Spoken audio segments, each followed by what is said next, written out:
This is CNN Breaking News. Breaking news, the Justice Department has now released a legal opinion supporting Treasury Secretary Steve Mnuchin's refusal to give Congress President Trump's tax returns. Mnuchin has rejected a request and a subpoena from the powerful House Ways and Means Committee chairman. Meantime, President Trump is trying to clean up his comment about being willing to accept campaign dirt from foreign sources. He now says he would give that material to the FBI after checking it out himself.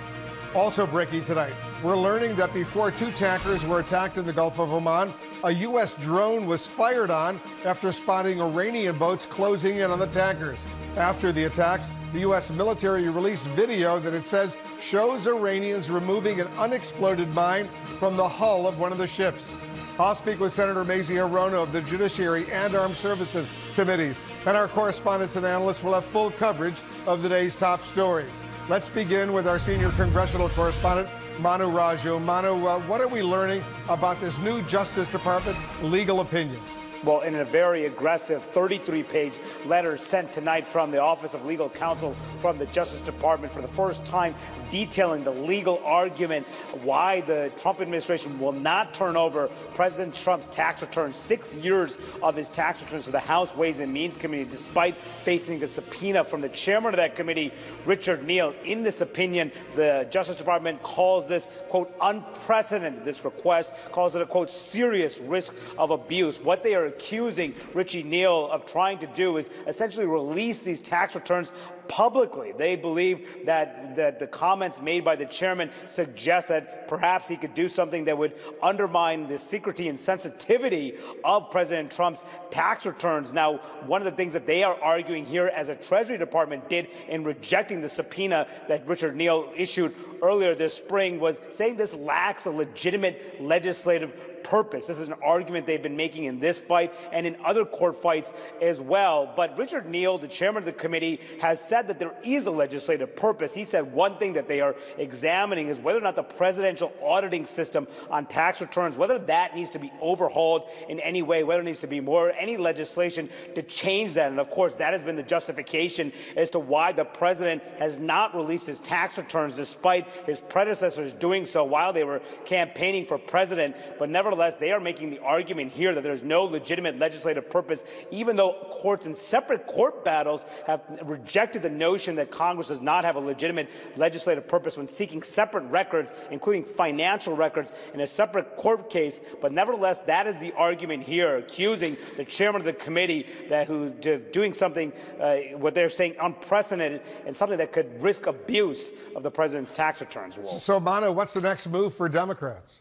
Well, Democrats are setting the stage for a legal fight and acknowledging that this could play out for months, if not years. Behind closed doors earlier this week, the House General Counsel told Democrats in a closed-door meeting that this fight could take some time, potentially until 2020, maybe even beyond. No one quite knows. But Democrats are planning to initiate that lawsuit sometime soon. Some members of that committee, the House Ways and Means Committee, have expressed concern that they have not moved more aggressively and not filed a lawsuit even earlier. That's one member of the committee, Lloyd Doggett, told me just yesterday he believes this committee needed to be more aggressive, filing a lawsuit, calling for an impeachment inquiry instead, saying that could actually help their efforts to get information, including the president's tax returns. Expect that debate among Democrats to continue about the best way to pursue this kind of information. But nevertheless, at the moment, what's going to happen is litigation. Democrats will fight to get these tax returns, and the Justice Department now laying out their rationale about why the Trump administration should not turn over 6 years of the president's tax returns. Wolf. Manu Raju up on Capitol Hill, thank you. After creating an uproar, President Trump is now backtracking on his comment about being willing to accept foreign campaign dirt. Let's go to CNN's chief White House correspondent, Jim Acosta, for the latest. Jim. President Trump, Wolf, has caused some collusion confusion, now saying he would inform the FBI if a foreign government tried to offer him political dirt on an opponent. The president has been all over the place on this issue, appearing to say he was pro-collusion after months of claiming there was no collusion. President Trump is doing some collusion cleanup, insisting he would go to the FBI if a foreign power handed him damaging information about a political rival, though the president seemed to leave some wiggle room, conceding he might look at it first. Of course you give it to the FBI or report it to the Attorney General or somebody like that. But of course you do that. You couldn't have that happen with our country, and everybody understands that. And I thought it was made clear. In fact, I actually said at the beginning, I think I said I'd do both. But how are you going to, if you don't hear what it is, you're not going to know what it is. Still, it's an attempt at damage control after sounding curious about collusion. I think you might want to listen. There's nothing wrong with listening. It's not an interference. They have information. I think I'd take it. If I thought there was something wrong, I'd go maybe to the FBI if I thought there was something wrong. One Trump campaign aide sees the president's comment as a directive.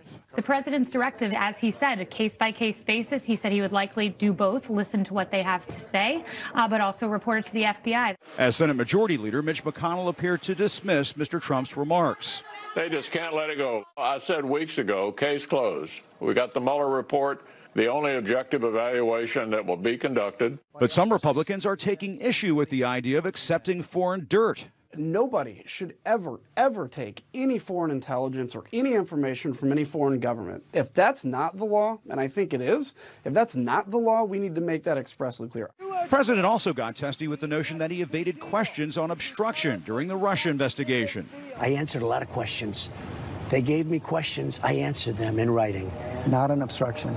Look, George, you're being a little wise guy, okay? Which is, collusion. I think you might want to listen.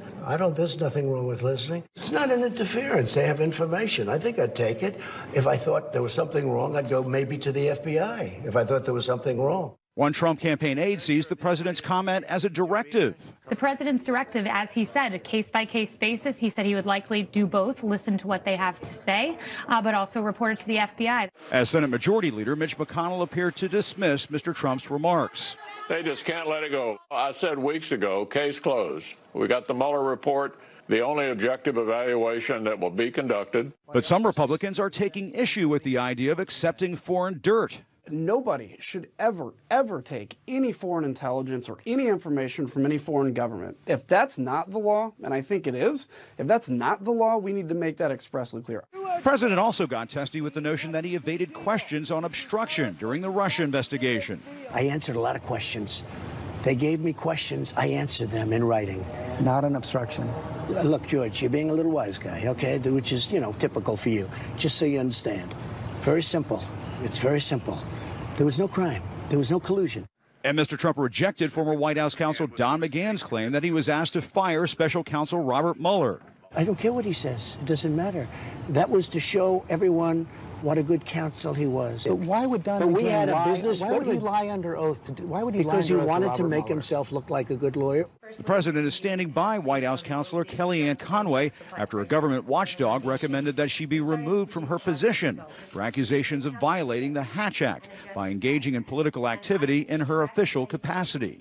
It looks to me like they're trying to take away her right of free speech, and that's just not fair. But that's not exactly true, as the law does limit political advocacy for federal employees.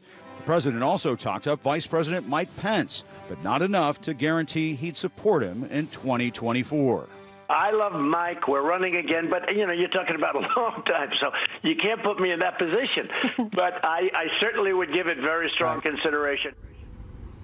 Now, the president's re-election campaign is now acknowledging that it's seen polling numbers from back in March that showed former Vice President Joe Biden leading Mr. Trump in some key states. In a statement from the campaign they just put out a short while ago, aides argue a lot has changed since March, and adding, quote, these leaked numbers are ancient in campaign terms. But make no mistake, Wolf, they are concerned about Joe Biden inside the Trump campaign, Wolf. Sure they are. All right, Jim Acosta, thank you very much. Joining us now, Democratic Senator Mazie